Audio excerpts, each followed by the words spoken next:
Arguments are not won by superior logic alone. They are won by superior endurance. Most people enter conflict believing that the person with the most facts prevails. This is a naive and costly error. The true masters of manipulation understand that the most formidable weapon is not reason, but exhaustion. They deploy a psychological strategy known as cognitive fatigue, the deliberate depletion of their opponent's mental resources until their capacity for critical thought collapses. This technique forces surrender, not through conviction, but through sheer psychological burnout. Today, we are dissecting the architecture of cognitive fatigue, revealing the systematic process by which you can overload, wear down, and inevitably compel compliance from any opponent.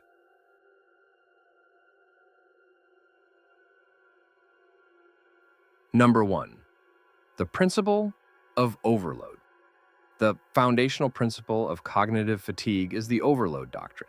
The human brain, for all its power, has a finite capacity for processing new, complex, or conflicting information. When this capacity is exceeded, the brain prioritizes stability and cessation of input over the pursuit of truth. Your goal is to systematically flood your opponent's working memory until they lose the ability to differentiate between valid points and noise. This is executed through information density. Never offer a single clear argument. Instead, present a rapid, relentless succession of complex data points, counter-arguments, tangential issues, and even slightly relevant, yet ultimately distracting, statistics. For example, if you are debating a policy decision, do not just argue the cost.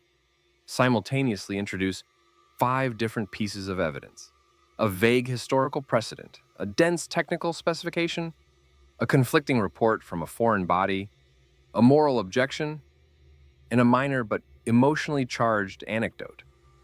The sheer quantity and diverse nature of the input requires your opponent's brain to open multiple files and processes simultaneously, accelerating their mental exhaustion. The true power lies in the lack of organizational structure you impose.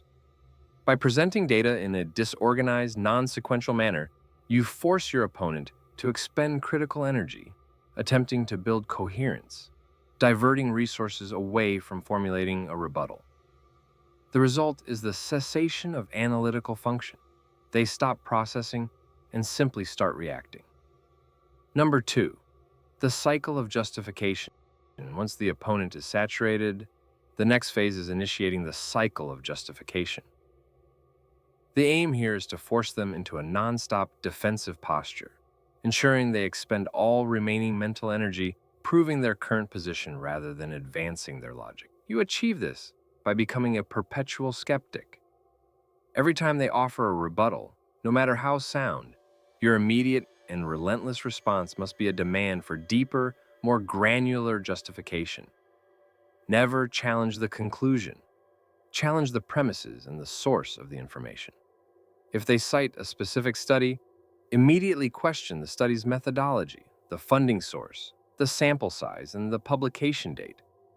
If they assert a personal opinion, demand the specific historical event or psychological shift that led them to that perspective. You must refuse to accept their assertions at face value. This tactic forces them to burn mental calories on 2 fronts.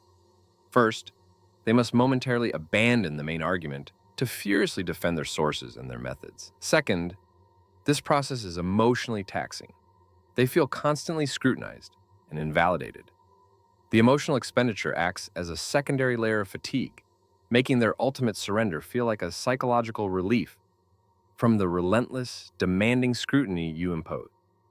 They stop fighting because they become convinced that any point they offer will only invite more exhausting demands for proof. Number 3, the unrelenting cross-examination. Most arguments have natural lulls where participants can gather their thoughts, organize their next point, and recover their mental stamina. The master of cognitive fatigue must eliminate this recovery period by deploying unrelenting cross-examination. This technique is about maintaining constant conversational pressure, denying your opponent the psychological space required for strategic thought. Your tool here is the rapid-fire interrogation. Do not wait for them to fully finish a sentence or articulate a complete thought. The moment they pause for breath or show a slight moment of hesitation, inject a new complex question or an aggressive clarification. Your questions should be layered and demanding. Wait, before you finish that, are you applying that rule universally or only to this specific instance? And if so, what is the exact mechanism for that exception? This rapid-fire assault denies them the ability to complete their internal processing loop. They are forced to operate entirely in real-time reaction mode, which is dramatically less effective than planned, organized argumentation. Furthermore, the perceived aggressiveness of the rapid questioning, which mimics a high-stakes legal environment, induces performance anxiety. Their stress levels spike, further impairing their ability to access complex memory, articulate ideas clearly, and resist your subtle framing techniques. You drown them in the minutiae of your demands, ensuring that fatigue precedes any attempt at a structured counterattack. Number 4, the moral superiority drift. Cognitive fatigue is not purely intellectual, it is profoundly emotional. The fourth tactic is the moral superiority drift, which integrates emotional drainage into the process of mental wear down. This involves subtly shifting the argument's focus away from facts and toward the opponent's ethical judgment and personal character, draining them emotionally while they are intellectually weak. You achieve this by framing the implications of their argument in morally compromising terms. If they are arguing for a cost-saving measure, you pivot. I understand the financial necessity, but at its core, this argument requires us to accept a fundamental moral indifference to the collateral damage it inflicts. You're not just disagreeing with their policy, you are suggesting that their very stance is ethically flawed. This forces a massive defensive shift. They must now spend critical, exhausted mental energy defending not their logic, but their goodness, their intentions, and their integrity. This defense is far more tiring than defending a statistic, as it attacks their very identity. The moral high ground, even if only perceived, allows you to project an air of righteous indignation, making them feel increasingly isolated, flawed, and morally inferior. The opponent is left intellectually weak from the overload and emotionally drained from having to fight for their character. Number 5, the concluding clarity. After successfully implementing the 4 stages, overload, justification, cross-examination, and moral drift, your opponent is in a state of cognitive collapse. They are desperate for resolution.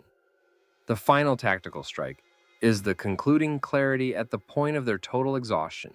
You must suddenly, dramatically slow down your speech and, using calm, simple language, synthesize the chaos you created into a single, cohesive, and devastatingly clear summary. You frame this summary as the only logical outcome of the preceding confusion.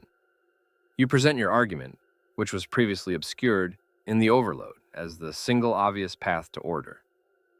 For example, it is clear, based on the conflicting data and the unresolved ethical implications we discussed, that the only responsible path forward that honors both our financial needs and our moral obligations is the adoption of this solution.